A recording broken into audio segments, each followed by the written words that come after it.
Assalamualaikum warahmatullahi wabarakatuh. Bismillah, alhamdulillah, assalatu wassalamu ala rasulillah Sayyidina wa maulana Muhammad ibn Abdillah la nabiyya ba'dahu wa ala alihi wa man tabi'ah minad dunya ilal qiyamah. La haula wa la quwata illa billah, amma ba'du.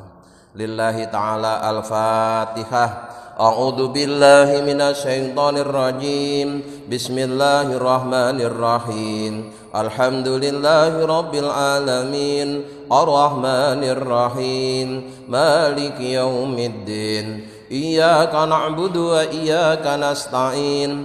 Ihdinas siratal mustaqim. Siratal ladzina an'amta 'alaihim ghairil maghdubi 'alaihim waladdallin. Amin. Hadirin ma'asyiral muslimin hafizakumullah. Malam ini akan kami bacakan penjelasan tentang perbedaan antara dua jenis cahaya. Pada pengajian yang lalu telah kami sampaikan bahwa cahaya itu ada dua macam. Ada cahaya yang bersifat indrawi, artinya bisa diterima oleh panca indera, yaitu seperti cahaya matahari, bulan, dan bintang. Ada juga cahaya yang bersifat maknawi. Itu maksudnya adalah ilmu, makrifat, dan rahasia. Keduanya ini dianggap cahaya karena punya fungsi yang sama, yaitu untuk menyingkap hakikat sesuatu. Kemudian manusia dalam menerima cahaya Allah, cahaya yang maknawi, itu ada 3 tingkatan. Pertama, menerima secara jarak jauh, seperti jauhnya bintang dari matahari, sehingga cahaya yang diterima tampak redup atau lemah. Itu orang yang sudah berislam, artinya sudah menempati makom Islam. Kemudian yang kedua, dia menerima cahaya itu dari jarak dekat, yaitu sebagaimana bulan purnama, cahayanya sudah lebih terang daripada cahaya bintang karena dia posisinya sudah lebih dekat ke matahari dibanding dengan bintang. Dan itu istilah yang dipakai untuk orang yang telah menempati makom iman. Jadi kita yang sudah berislam dan beriman, itu cahaya yang kita terima dari Allah itu sudah seterang bulan purnama, ya, seterang bulan purnama. Nah, yang paling terang tentunya yang ketiga, yaitu cahaya matahari. Ini istilah yang dipakai untuk orang yang telah menempati makom ihsan, ya. Dia sudah menyatu dengan cahaya tersebut, sangat terang. Kemudian malam ini saya akan jelaskan perbedaan antara cahaya yang bersifat indrawi dengan cahaya yang bersifat maknawi. Pertama, beda dari sisi daya pancarannya, ya. Daya pancarannya tentunya lebih terang cahaya maknawi dibanding dengan cahaya yang bersifat indrawi. Jadi seterang-terangnya cahaya matahari itu masih kalah dengan cahaya yang Allah berikan ke dalam hati kita. Kemudian yang kedua, dari segi daya tahan, ya, daya tahan. Matahari ini walaupun sudah bertahan selama masa yang sangat lama, tapi tetap saja suatu saat akan rusak, akan hancur. Bahkan sekarang saja cahaya matahari itu terkadang tertutup oleh gerhana. Kemudian kalau sore sampai malam karena dia terbenam juga tertutup. Berbeda halnya dengan cahaya maknawi, nurullah, ilmu dari Allah, keyakinan dari Allah, itu akan memancar selama-lamanya. Tidak hanya saat kita di dunia, tapi sampai nanti di akhirat. Jadi dari segi daya pancarnya atau voltasenya juga beda, dari segi daya tahannya juga beda. Li ajli dzalika, maka karena itu Syekh Ibnu Athaillah mengatakan afalat akan tertutup apa anwaru dzawahiri, cahaya-cahaya lahiriah atau cahaya indrawi, walam takful, dan tidak akan tertutup apa anwarul qulubi, cahaya-cahaya hati, wasarairi, dan rahasia-rahasia. Jadi cahaya yang bersifat lahiriah itu akan bisa tertutup dengan adanya gerhana, baik gerhana matahari maupun gerhana bulan. Tapi kalau cahaya rohani, ya, cahaya yang Allah berikan ke dalam hati kita, itu akan memancar selama-lamanya. Anwarul dzawahiri innamahya anwarul asar. Yang dimaksud dengan cahaya indrawi, cahaya lahiriah, itu adalah cahaya yang dipancarkan oleh makhluknya Allah. Itu contohnya kayak matahari tadi itu, memancarkan cahaya diterima oleh bulan, bulan dilihat dari bumi tampak bercahaya. Kemudian ada juga cahaya matahari yang diterima oleh bintang, terus bintang yang kelihatan dari bumi juga tampak bercahaya, tapi sumbernya semuanya dari matahari. Di cahaya lahiriah itu cahaya makhluk. Wa min sa'nil asari ayata asara wa yataghayyara bitulu'i wal ghurubi. Sementara karakter makhluk itu akan berubah dan berjejak. Jadi yang tidak berubah itu hanya Allah. Kalau makhluknya pasti berubah. Ya kayak matahari itu, ya.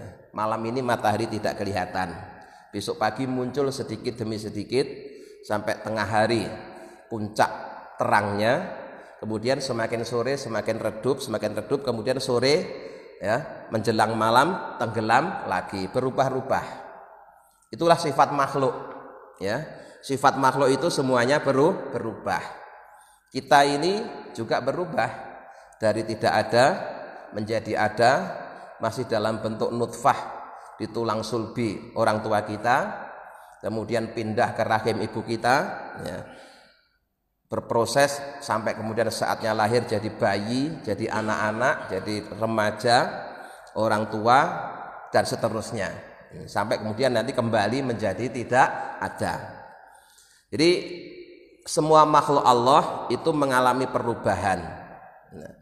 Cahaya yang memancar dari makhluk Allah itu juga berubah, seperti terjadinya tadi itu, tertutup oleh gerhana atau memang terbenam.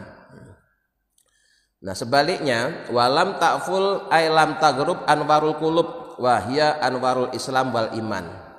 Sebaliknya, untuk cahaya rohani, cahaya dari Allah yang memancar ke dalam hati, itu tidak akan terbenam, tidak akan tertutup, tidak akan terjadi gerhana, ya, yaitu cahaya Islam dan cahaya iman. Di anugerah Islam dan anugerah iman yang Allah berikan ke dalam diri kita itu tidak akan tertutup, tidak akan terbenam. Wa anwaru sarairi wa hiya anwarul ihsan. Sedangkan yang dimaksud cahaya rahasia itu adalah cahaya ihsan. Fa anwarul Islam wal iman hiya anwarut tawajuhi. Orang yang telah mendapatkan cahaya Islam dan cahaya iman yang terangnya seperti bulan purnama, hiya anwarut tawajuhi, adalah itu merupakan cahaya menghadap Allah. Jadi hamba yang telah berislam dan beriman itu dianggap sebagai hamba yang sudah menghadap Allah. Wa anwarul isani hiya anwarul muwajahati. Sedangkan orang yang mendapatkan cahaya ihsan itu cahaya yang sudah berhadap-hadapan. Tidak hanya menghadap Allah tapi sudah berhadap-hadapan dengan Allah. Tentunya beda antara menghadap dengan berhadap-hadapan. Nah, istilah-istilah anwar itu jamaknya adalah lafadz nur, ya. Nur itu artinya cahaya. Itu adalah kata lain dari rasa yakin yang ada di hati. Jadi rasa yakin yang ada di dalam hati kita itu bahasa yang dipakai adalah nur atau cahaya. Kalau kita sudah yakin akan kebenaran Islam, yakin akan kebenaran iman kita, itu berarti kita hatinya sudah mendapatkan nur, ya, sudah mendapatkan cahaya dari Allah yang membuahkan manisnya amal. Artinya begini, orang yang hatinya sudah mendapatkan pancaran cahaya iman dari Allah, itu kalau beramal soleh itu terasa nikmat. Amal soleh itu tidak dianggap sebagai beban tapi merupakan kebutuhan rohani, ya. Sebagaimana jasmani kita perlu makan, maka rohani kita ini juga perlu asupan. Maka rohani kita ini perlu dengan yang namanya ilmu. Maka kalau rohani kita dalam 3 hari tidak mendapatkan ilmu, itu pertama akan melemah, lama-lama akan mati. Kalau sudah mati susah untuk dihidupkan lagi. Makanya orang itu kalau biasa ngaji terus nggak ngaji, pertama dia masih ada rasa kehilangan, tapi kok terus nggak ngaji lagi, lama-lama biasa saja, ya. Lama-lama ternyata nggak ngaji itu juga nggak apa-apa gitu, ya. Itu berarti cahaya dalam hatinya sudah mulai meredup. Nah, terus nanti lama-lama kayaknya enggak perlu ngaji lagi, kayaknya sudah cukup. Berarti itu nur rohaninya sudah mati. Ya, nur rohaninya sudah mati. Maka kita punya kegiatan rutin ngaji itu untuk menghidupkan atau menjaga cahaya yang ada dalam hati kita, cahaya rohani tadi itu. Karena kalau itu tidak dijaga, tidak ditambah terus, tidak dipelihara, itu melemah, ya. Mula-mula melemah, lama-lama akan mati. Ya. Jadi akan membuahkan manisnya amal karena dia sudah bisa merasakan lezatnya beramal. Maka kayak kemarin yang saya ceritakan, Nabi Muhammad itu kalau sholat malam sampai kakinya bengkak itu tidak terasa. Kenapa? Karena sudah merasakan manisnya iman. Semakin kuat yakin, semakin kuat manisnya. Jadi semakin imannya kuat, ibadahnya juga semakin nikmat, sampai membuahkan manisnya menyaksikan. Ketika manisnya iman ini sudah semakin kuat, lama-lama dia menyaksikan manisnya atau merasakan manisnya ihsan. Nah, ihsan itu apa? Ihsan itu anta'budallaha ka'annaka tarahu. Ketika kalian beribadah kepada Allah, itu seakan-akan kalian melihat langsung kepada Allah. Itu sudah dapat yang namanya cahaya ihsan. Jadi kalau ibadah itu benar-benar khusyuk karena menyaksikan yang disembah. Tidak hanya menghadap tapi berhadap-hadapan dengan yang disembah. Sehingga kalau sudah ibadahnya seperti itu sudah tidak melihat yang lainnya. Ya. Maka sebagaimana dalam pengajian yang lalu saya sampaikan contoh Sayyidina Umar bin Khattab itu kalau pulang dari peperangan kemudian masih ada sisa anak panah yang menancap di tubuhnya, itu supaya dicabut itu tidak terasa sakit, itu Umar bin Khattab sholat dulu, pesan ke temannya, tolong nanti ini anak panah yang nancap di kakiku ini cabut kalau waktu aku sudah sholat. Begitu Umar bin Khattab sholat sudah menghadap Allah, ya, bahkan berhadapan-hadapan dengan Allah, sudah mendapatkan manisnya ihsan, cahaya ihsan tadi itu dicabut tuh tidak terasa, ya. Anak panah yang menancap di kaki itu dicabut tuh tidak terasa. Kenapa? Karena dia sudah merasakan manisnya menyaksikan Allah. Dan ketika seorang sudah menyaksikan Allah, sudah ihsan, itu sudah mengalahkan segala sesuatu. Nah, terkait dengan keterangan yang seperti ini itu disebutkan dalam sebagian beberapa hadis. Su'ila Rasulullah sallallahu alaihi wasallam, bahwa Rasulullah SAW ditanya oleh sahabat, ayyul a'mali afdolu, amal soleh apa yang paling utama? Qala, Rasulullah menjawab, al ilmu billah, yaitu mengenal Allah. Sahabat protes, qalu ya Rasulullah sa'alnaka anil amal. Wahai Rasulullah, saya tidak bertanya tentang ilmu, yang saya tanyakan itu amal. Amal apa yang paling utama? Kok Rasulullah jawabnya al ilmu billah, yaitu mengenal Allah. Jadi sampai 2 kali Rasulullah menjawab al ilmu billah. Summa qala, kemudian sahabat nanya lagi, apa maksudnya ya Rasul? Kemudian Rasulullah menjawab, amalun qalilun kafin ma'a ilmi billah. Amal soleh yang sedikit itu sudah mencukupi jika amal soleh itu dilakukan dengan merasa memandang Allah. Jadi walaupun sholatnya cuma 2 rakaat, tapi 2 rakaat itu dilakukan sejak takbiratul ihram sampai salam sambil memandang Allah.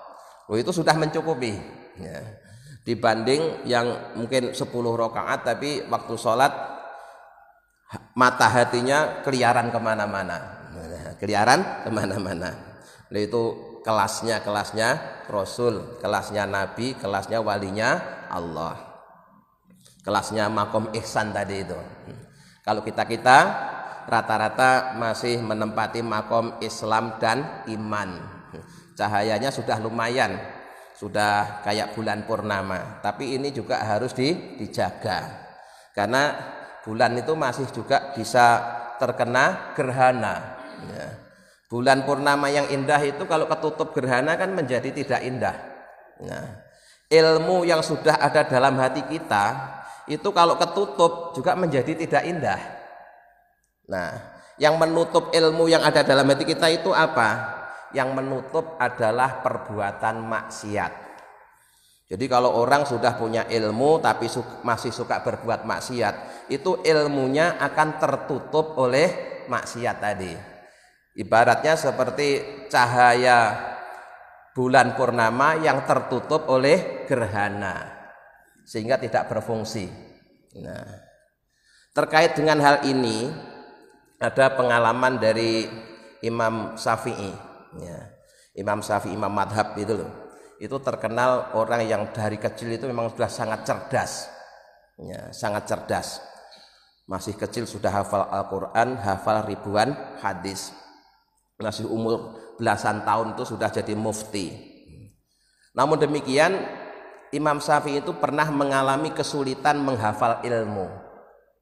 Lalu dia konsultasi kepada gurunya. Yang peristiwa ini kemudian diabadikan dalam sebuah syair. Sakautu ila waqi'in su'akhifdi fa'arsadani ila tarkil ma'asi wa ahbaroni bi anna ilma nurun wa nurullahi la yuhda lil asi. Ini pengalaman Imam Syafi'i ketika hatinya pernah tertutup oleh gerhana. Sakautu, aku mengadu ila waqi'in kepada guru Waqi'. Waqi' ini nama gurunya Imam Syafi'i. Su'akhifdi, tentang sulitnya menghafal ilmu. Biasanya itu menghafal itu gampang, biasanya memahami itu gampang. Ini kok sudah diulang-ulang tetap aja nggak paham, tetap aja nggak hafal. Apa penyebabnya? Dikonsultasikan kepada gurunya. Fa'arsadani, maka guru Waqi' memberi bimbingan kepada saya ila tarkil ma'asi, untuk meninggalkan perbuatan maksiat. Jadi yang menjadikan kamu sulit memahami ilmunya Allah, sulit memahami dan menghafal ilmu dari Allah, itu karena kamu masih suka berbuat maksiat. Wa ahbaroni, dan Syekh Waqi memberi kabar kepadaku bi anna ilma nurun, bahwa sesungguhnya ilmu itu adalah cahaya. Wa nurullah, sedangkan cahaya Allah la yuhda lil asi, tidak akan diberikan kepada orang yang berbuat maksiat. Maka jika kita ingin mendapatkan ilmu dari Allah, harus menjauhi perbuatan maksiat. Nah, jika seseorang mencari ilmu tapi tetap melakukan perbuatan maksiat, dia tidak dapat nurullah, tidak dapat cahayanya ilmu. Mungkin hanya dapat pinternya saja, sehingga pinternya kadang dipakai untuk minterin orang lain. Membahayakan kan? Kejahatan yang dilakukan oleh orang pinter itu justru berbahaya dibanding dengan kejahatan yang dilakukan oleh orang yang bodoh. Di ilmunya, pinternya dipakai untuk berbuat jahat. Kenapa? Karena tidak dapat nurullah tadi itu. Ya. Maka kalau di pesantren-pesantren, selama seorang santri dalam proses mencari ilmu itu diawasi betul, dijaga betul, jangan sampai banyak melakukan perbuatan maksiat. Karena kalau dia masih melakukan perbuatan maksiat, dia tidak akan dapat cahayanya ilmu. Nah, jadi sekali lagi, ilmu itu dalam bahasa hadis maupun Al-Quran adalah kata lain dari nur, ya, nur atau cahaya. Nah, hakikat nur itu apa? Hakikat cahaya itu berikut ini keterangannya. Wa haqiqatun nuri fil asli kaifiyatun tanbasitu minan niroini ala sathil jismi. Hakikat cahaya itu, cahaya yang asli adalah cara yang Allah pancarkan dari matahari dan bulan pada diri manusia. Di manusia oleh Allah dipancarin atau disorot dengan cahaya dari matahari dan bulan. Fayan kasifu ma'alehi biwasitotil basori. Ketika seseorang itu sudah mendapatkan cahaya dari matahari, maka dengan perantara matanya sehingga dia bisa melihat. Artinya begini, ya. Walaupun matahari itu bersinar, kalau matanya tidak terbuka juga tidak bisa melihat. Contohnya kayak orang buta itu. Atau sebaliknya, ya. Ada orang matanya normal, tapi berada di tempat yang gelap, dia juga tidak bisa melihat, sama aja, ya. Jadi matahari bersinar tapi matanya buta, nggak bisa ngelihat, ya. Sebaliknya, ya, matanya melek normal tapi berada di tempat yang gelap yang nggak ada sinar apa-apa, dia juga tidak bisa melihat. Summa sababil ilma wal yakin wal ma'rifah. Maka dari itu cahaya itu diserupakan dengan ilmu, yakin dan makrifat. Jadi fungsinya cahaya dengan ilmu itu sama-sama supaya orang itu bisa melihat, ya, bisa mengetahui, Walaupun matanya normal, kalau di tempat yang gelap nggak dapat cahaya, nggak bisa melihat. Walaupun di tempat yang terang benderang, kalau matanya merem juga nggak bisa melihat. Maka ilmu itu diserupakan dengan cahaya, bodoh itu diserupakan dengan kegelapan. Maka tugasnya Nabi itu mengeluarkan manusia dari kegelapan menuju cahaya. Yahruju minadz-dzulumati ilan nur. Nah, jadi mengeluarkan manusia dari kegelapan ke cahaya.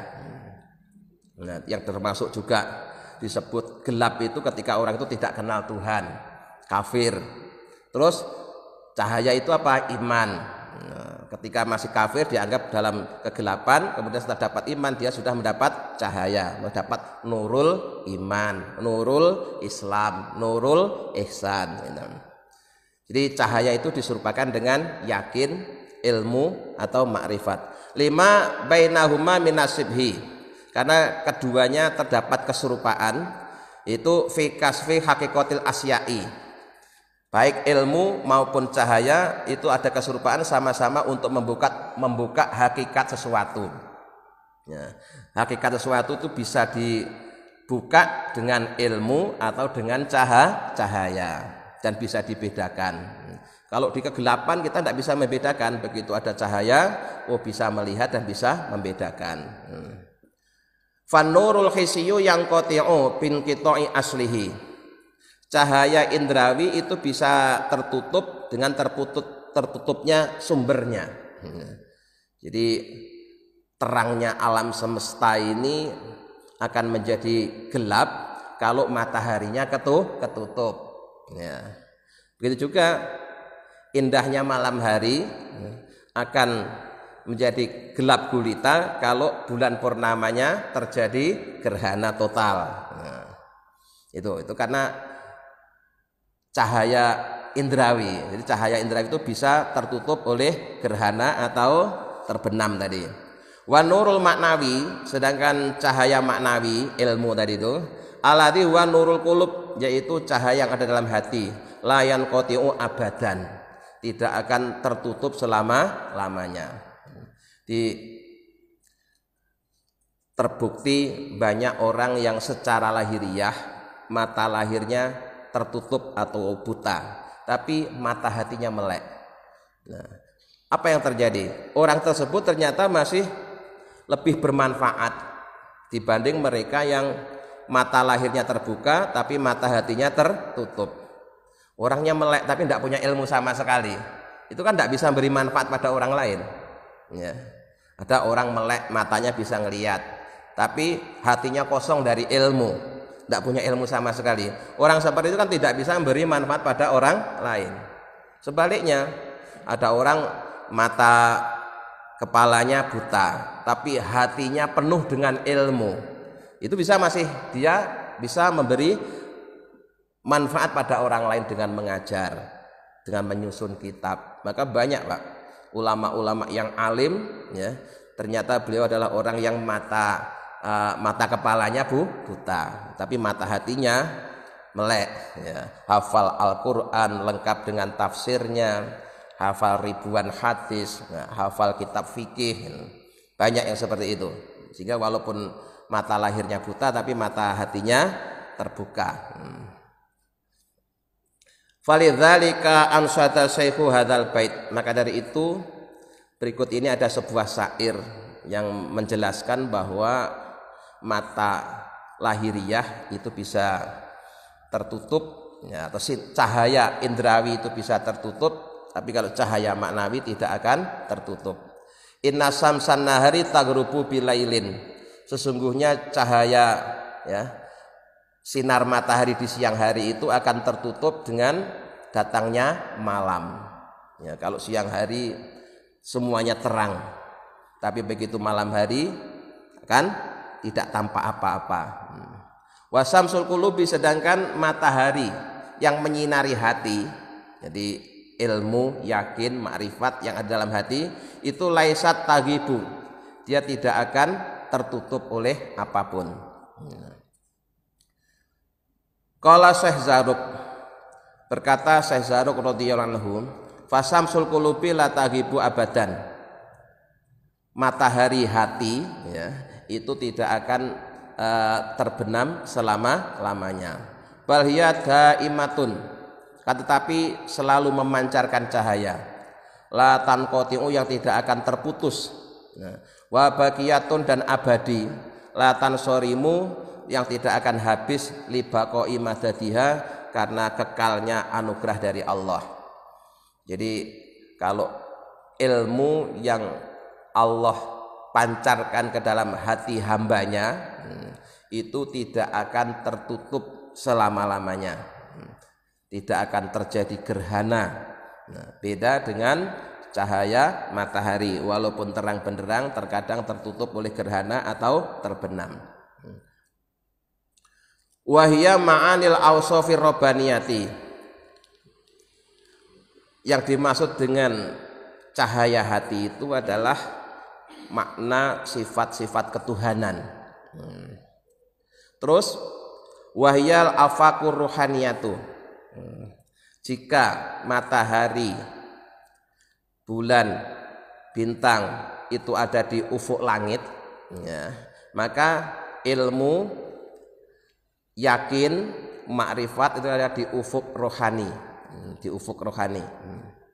Fal muta'alliqu biha muta'alliqun bi haqiqatin la tansorimu.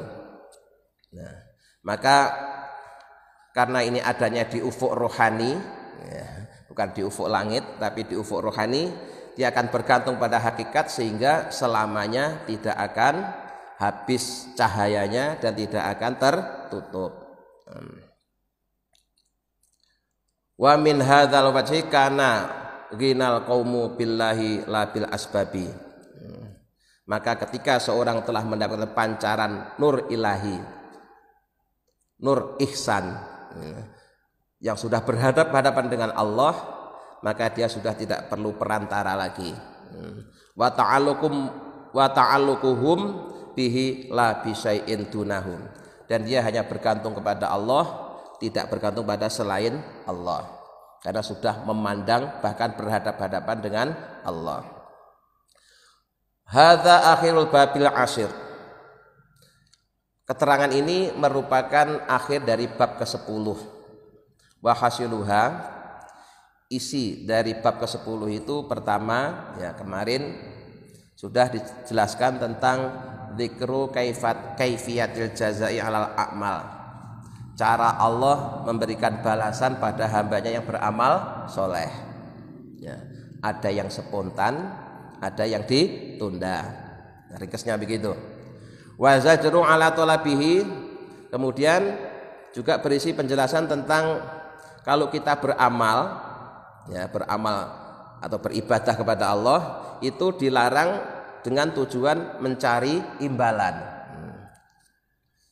Walaupun Allah sudah berjanji kalau ada orang yang beramal soleh akan diberikan imbalan, tapi tujuan kita beramal soleh jangan karena mencari imbalan. Karena kalau kita beramal soleh dengan tujuan mencari imbalan, status kita seperti pembantu, dia bekerja kalau digaji. Atau seperti budak, kalau tidak kerja dia takut disiksa. Artinya kita kalau beramal soleh itu hendaknya didasari karena rasa cinta kita kepada Allah, bukan karena ingin masuk surga atau bukan karena takut neraka. Karena ada surga atau tidak, ada neraka atau tidak, Allah itu memang zat yang berhak untuk disembah. Kemudian isinya lagi di bab ke-10 ini adalah wa tahqiqu ma'rifati fi ataihi wa man'ihi. Nah, dan cara Allah memperkenalkan dirinya kepada kita baik ketika memberi maupun ketika menolak permintaan kita. Jadi kalau Allah memberi apa yang kita inginkan, berarti Allah sedang memperkenalkan dirinya dengan sifat jamalnya, maha indahnya. Nah, kalau Allah menolak permintaan kita, itu berarti Allah sedang memperkenalkan maha jalalnya, maha agungnya. Wal istihasu min khalqihi bidawami ungsihi.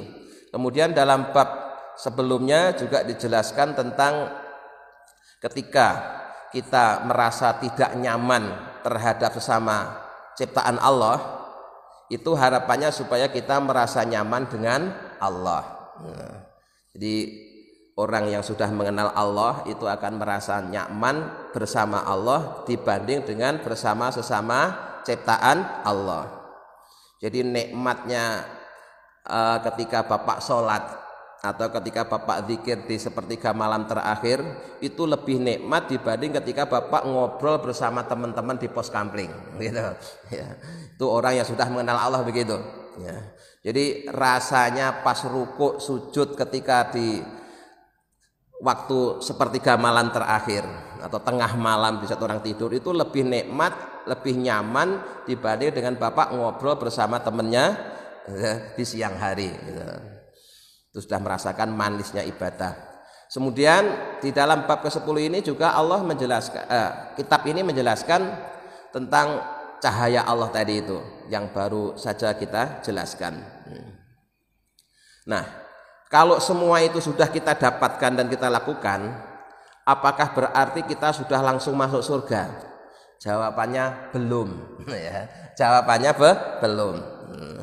Masih ada satu lagi yang harus kita lewati, yaitu kita harus bisa menerima ujian dari Allah. Makanya para nabi, para rasul, walinya Allah itu orang-orang yang imannya sudah hebat, Islamnya sudah hebat, bahkan juga sudah ihsan. Tapi masih juga harus diuji, ya, diuji dengan berbagai macam musibah. Bahkan ujian yang paling berat itu adalah ujian yang diterima para rasul, di bawahnya para nabi, di bawahnya para walinya Allah, di bawahnya dan seterusnya. Semakin tinggi kedudukan orang di hadapan Allah, semakin berat pula ujiannya.